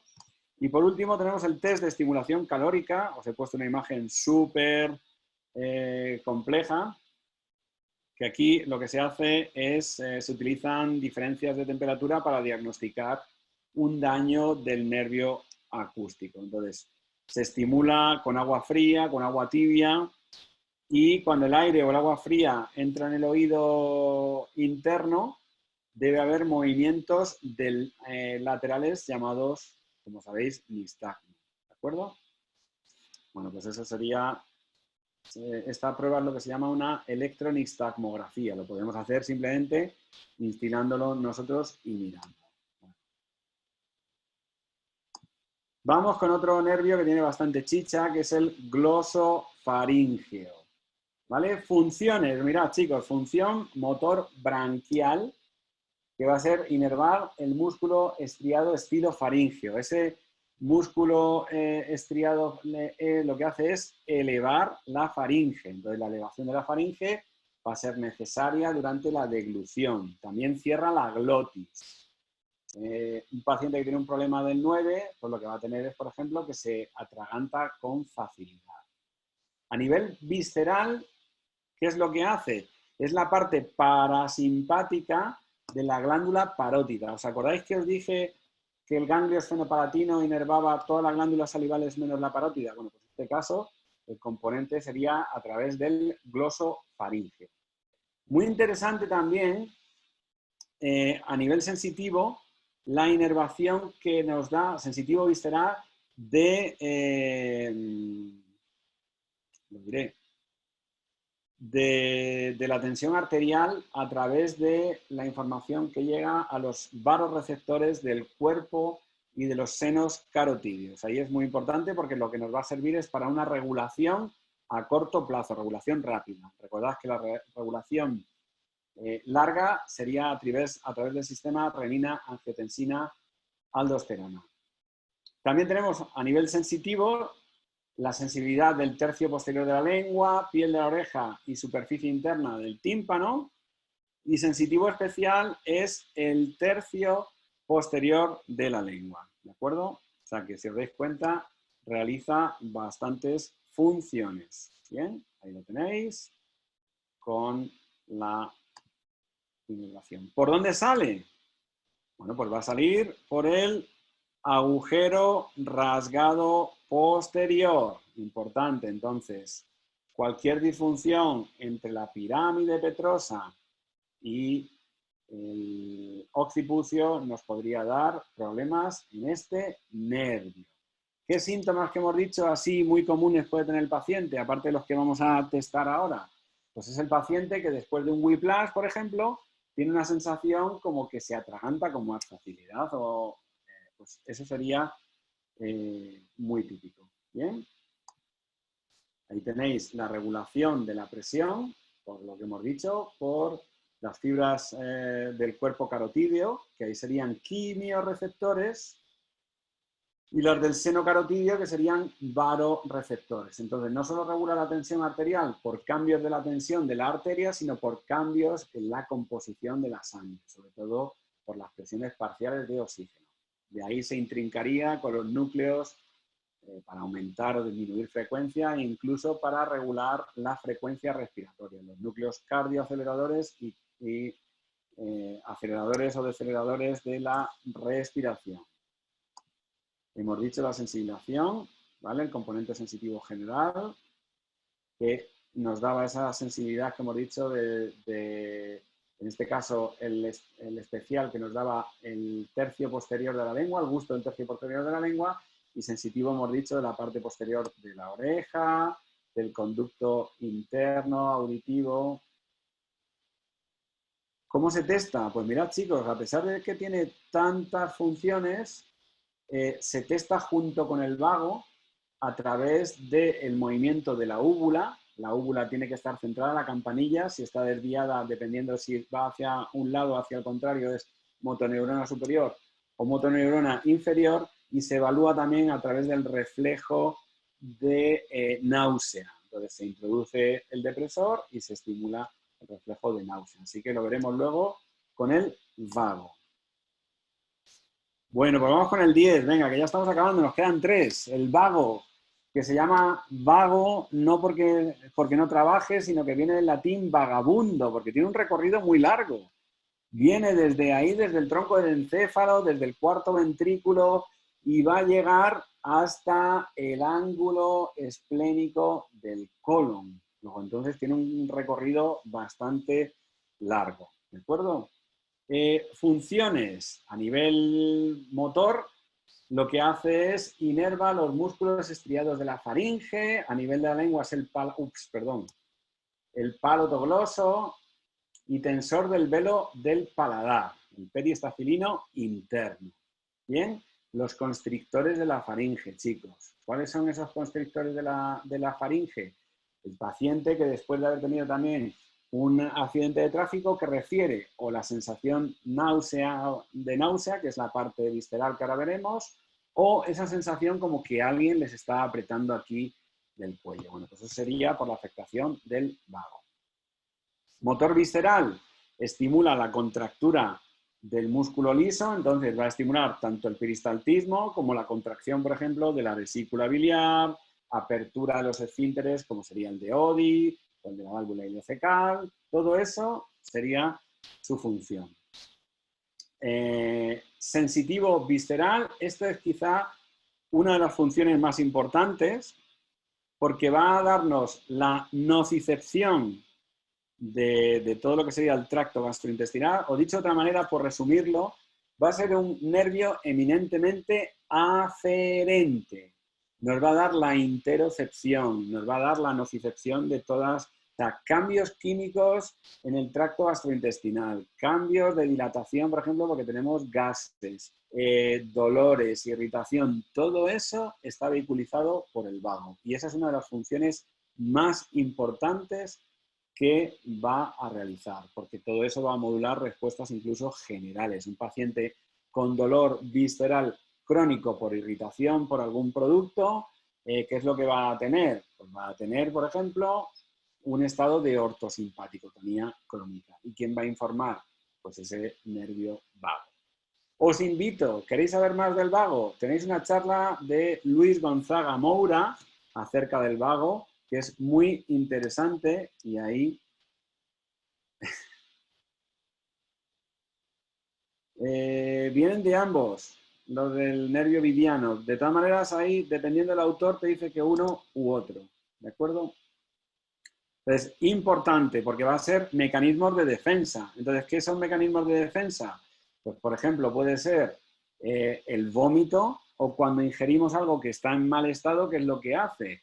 Una diarrea, que no sería una defecación real, sino, oye, aquí han metido una sustancia que no es la que debe, producimos esa defensa. ¿De acuerdo? Entonces, ese componente defensivo incluso a nivel inmune, ¿de acuerdo? Porque el sistema digestivo, el vago, constituye un enlace muy importante entre la respuesta local inmune y la respuesta general, ¿vale? Y luego también funciones a nivel trófica, ¿de acuerdo? Eso es muy importante. Y luego a nivel sensitivo general, tenemos sensitivo, por ejemplo, la piel de la región posterior de la oreja. Algunos que han estudiado otras formaciones saben que se estimula ahí con un bastoncillo. En la región del meato auditivo externo. ¿Bien? ¿Por dónde sale? Por el agujero rasgado posterior. Entonces tiene distintos núcleos, acordaros. Tendría un núcleo en el cuarto ventrículo, de ahí que tenga sentido que realicemos una técnica de compresión del cuarto ventrículo para obtener un componente vegetativo. Pero luego, una vez que sale el agujero rasgado posterior, mirad por dónde va. Va en una región de la aponerosis cervical, que sería la vaina carotídea. Entonces, esta vaina carotídea, también problemas cervicales podrían darnos afectaciones del vago, como el ejemplo que os he dicho del esguince. A nivel ya de lo que sería el mediastino, hay una anastomosis de ambas ramas e incluso se producen anastomosis con el nervio frénico. De manera que, ¿dónde puede haber problemas en el vago? En el agujero rasgado posterior, en las aponerosis cervicales, entrada torácica, mediastino, diafragma y luego ya en sus ramas terminales. ¿De acuerdo? Ahí es donde podríamos actuar en cualquier momento en el vago. Ya hemos dicho todas las funciones. También va a vehiculizar esa información de la presión arterial, como hemos dicho, constrictor de la faringe. Y ahí tenemos distintas ramas. Una muy importante motora es la del nervio laríngeo superior y del nervio laríngeo recurrente, que de hecho cirugías radicales a nivel cervical, cuando por ejemplo hay algún problema de cáncer de lengua y demás, puede afectar a este nervio y nos va a dar, por ejemplo, el paciente va a tener afonías o disfonías, ¿de acuerdo?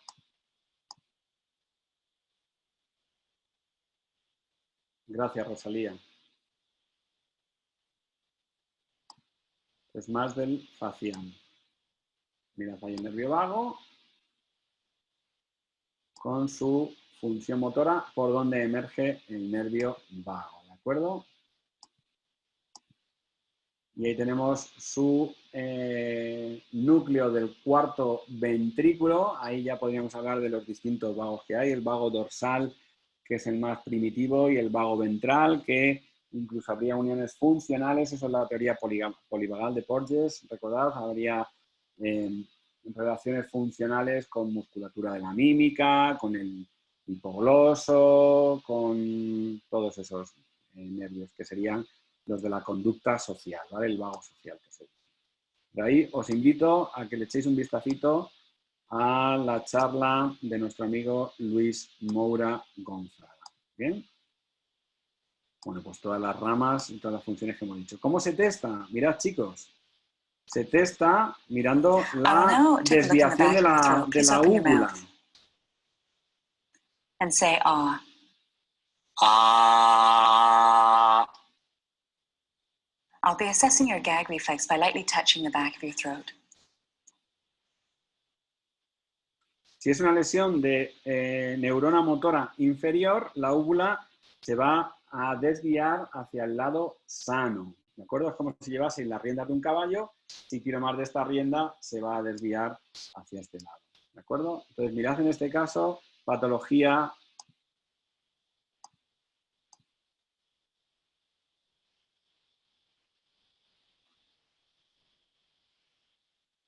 Cómo se desvía la úvula. Y en el caso tendría problemas para deglutir, ¿vale? También nos faltaría ahí el reflejo, como hemos dicho, del vómito. Venga, que ya estamos terminando. Vamos por el 11, el espinal accesorio, que es un nervio motor. Inerva al esternocleidomastoideo y al trapecio. Recordad que se anastomosa con ramas del plexo cervical superior, de C1 a C3. Por eso el dermatoma del trapecio sería la región de C3. ¿Bien? ¿Por dónde sale este nervio? Bueno, pues aquí tenemos que hacer un juego de palabras. Aquí, si os dais cuenta, el tallo cerebral está elevado. Como su origen es más bajo, tiene que entrar primero en el agujero a través del foramen magno, para luego salir por el agujero rasgado posterior o foramen yugular. Por lo tanto, aquí, imaginad en un bebé una lesión intraósea, como puede ser una plagiocefalia, una lesión de rotación de la escama del occipucio, me podría afectar el trayecto de este nervio, dándome lo que conocéis como tortícolis o actitudes de tortícolis. No hace falta que sea una tortícolis congénita, ¿vale? Mirad ahí el nervio espinal. Bueno, pues es un nervio exclusivamente motor, se anastomosa también con ramas del vago, bien, que hemos dicho, para llevar ese componente motor. Ahí lo tenéis, ¿de acuerdo? Más imágenes.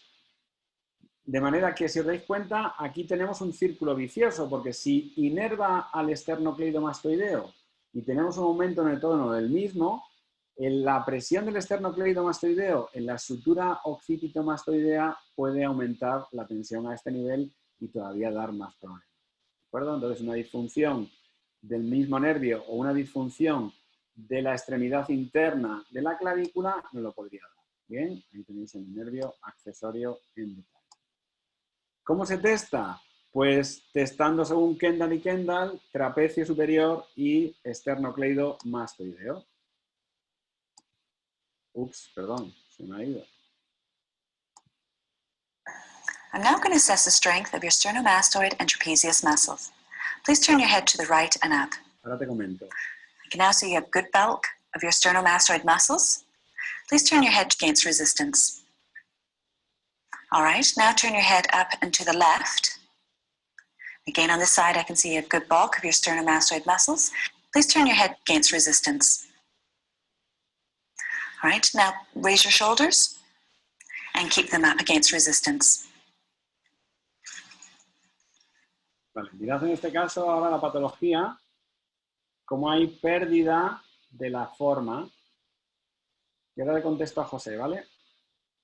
Porque hay una diferencia entre disfunción y enfermedad. Por ejemplo, en el caso del paciente de la derecha, está sufriendo una parálisis, no una disfunción. La disfunción lo que afecta, mirad en el lado derecho cómo no tiene forma el trapecio, sino que tiene ahí prácticamente un ángulo recto, bien marcado, con lo cual no hay tono del músculo.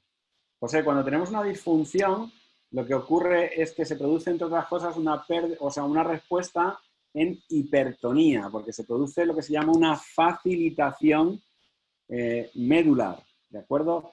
Entonces, no es una compresión al uso. Cuando hablamos de compresión es una afectación de ese vasa nervorum que alimenta al nervio, pero no es una compresión, no es una parálisis, porque si es una parálisis lo que nos va a dar es en la imagen que tenemos a la derecha. Cuando es una disfunción lo que tenemos es una sensibilización central y nos cursa con hipertonía, ¿de acuerdo? Porque es una facilitación, por eso da un aumento del tono. ¿Contesta eso tu pregunta?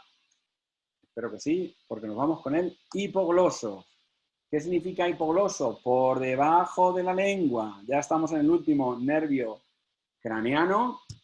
Es un músculo motor somático que va a inervar todos los músculos de la lengua, excepto el palatogloso, que os acordáis, era un músculo inervado por el vago. Entonces, todos los movimientos de sacada de la lengua, de desviación de la lengua, de deglución, por lo tanto, va a ser un músculo muy importante el hipogloso en la fonación, en la deglución y también en postura. Porque, por ejemplo, cuando tenemos una pérdida de una pieza dental, la lengua tiende a ocupar el espacio de esa pieza perdida. Y la lengua forma parte del tendón central. Pues también va a estar muy implicada en los trastornos posturales, ¿vale? Sabemos la función. ¿Por dónde sale ese nervio? Mirad, ahí lo tenéis. También, como llega de muy abajo, tiene que entrar a través del foramen magno y va a salir por el conducto o por el canal condíleo anterior, que forma parte del occipucio. De manera que o una disfunción del occipucio o lesiones intraóseas del occipucio nos puede afectar a este nervio, dando problemas a la hora de las funciones que hemos dicho de fonación y de deglución. Como hemos dicho que inervaba todos los músculos de la lengua y tiene que bajar hasta el hioides, que está hasta la altura de C3, os recuerdo que ahí tenemos el asa del hipogloso para anastomosarse con C3, ¿de acuerdo? De manera que para trabajar las fascias del cuello, chicos, tendríamos que trabajar la lengua también. ¿Cómo se testa? Pues básicamente le pedimos al paciente que saque la lengua. Please stick out your tongue. Tenemos que ver si I la notice there's no está evidence of wasting or centrada, fasciculation of your tongue. si hay fasciculaciones, y vamos a pedir movilidad de la lengua hacia un lado y hacia el otro con resistencia. Mirad en este caso el muchacho con disfunción.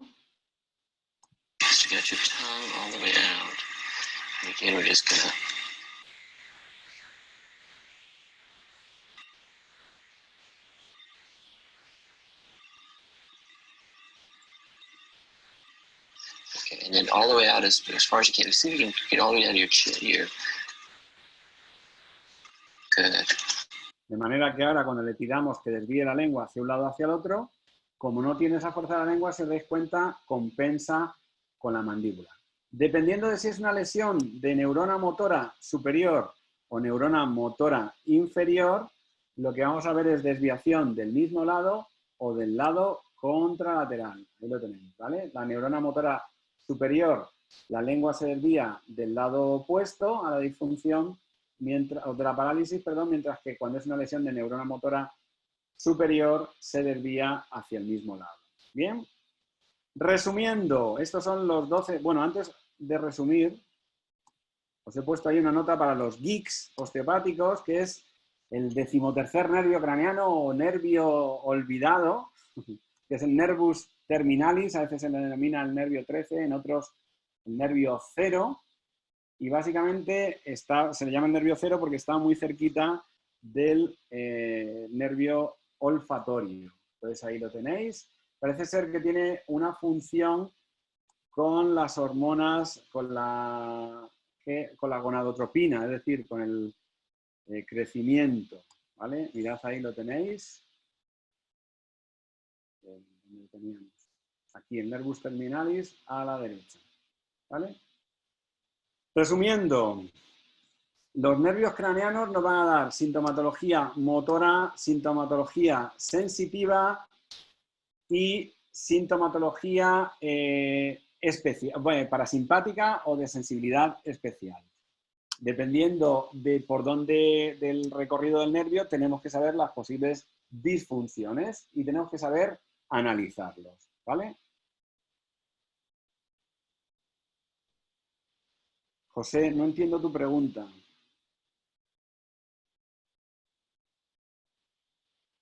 ¿Vale? No entiendo tu pregunta, lo siento. Hola, María. Bien. De manera que lo que pretendía con este resumen primero es que tuviésemos claro las funciones, por dónde sale y cómo analizarlo. Me he saltado algunas cosas, como he comentado, que son las uniones funcionales, porque creo que no era el momento. Esto estaba, la semilla de esto fue una vez dando un repaso de los nervios craneanos a un grupo y dijeron, jo, pues habría estado guay que lo grabásemos. Y María Almazán me propuso hacer un podcast y al final el podcast ha evolucionado hacia esto, ¿de acuerdo? Entonces, bueno, tenéis ahí, gracias a todos por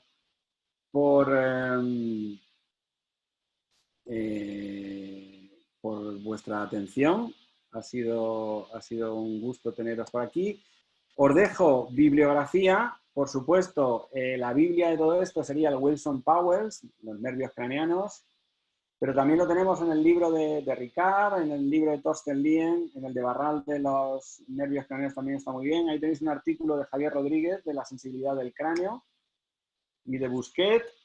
Y recordaros y recomendaros vuestra asistencia a este evento. Daros las gracias a todos por la asistencia. Ahí tenéis mi correo electrónico para las dudas. La diferencia entre musculatura somática y branquial, recordad, la somática era la musculatura, vamos a decir, pues el bíceps, el esternocleidomastoideo, y la branquial era de los arcos branquiales. Entonces sería, por ejemplo, los constrictores de la faringe, los del cierre de la boca, etcétera, etcétera. ¿De acuerdo? Pues nada, chicos, encantado. Muchas gracias por haberos tenido por aquí. Seguramente se me haya pasado alguna cosita por los nervios del directo. Insisto, tenéis ahí mi correo electrónico. Cualquier duda será bienvenida para responderos más personalmente. ¿De acuerdo? Así que daros las gracias, que tengáis una feliz tarde-noche. Y nada, que sigáis conectados a los directos que va a haber de compañeros, tanto a nivel de Instagram como a nivel de Zoom, porque creo que va a ser contenido siempre importante. Y recordad que todo esto va a ir o se está subiendo progresivamente a la web de la IOM, entonces va a ser interesante porque podremos consultar todas estas conferencias, ¿de acuerdo? Pues un abrazo muy grande, chicos, y hasta la próxima. Cuidaros.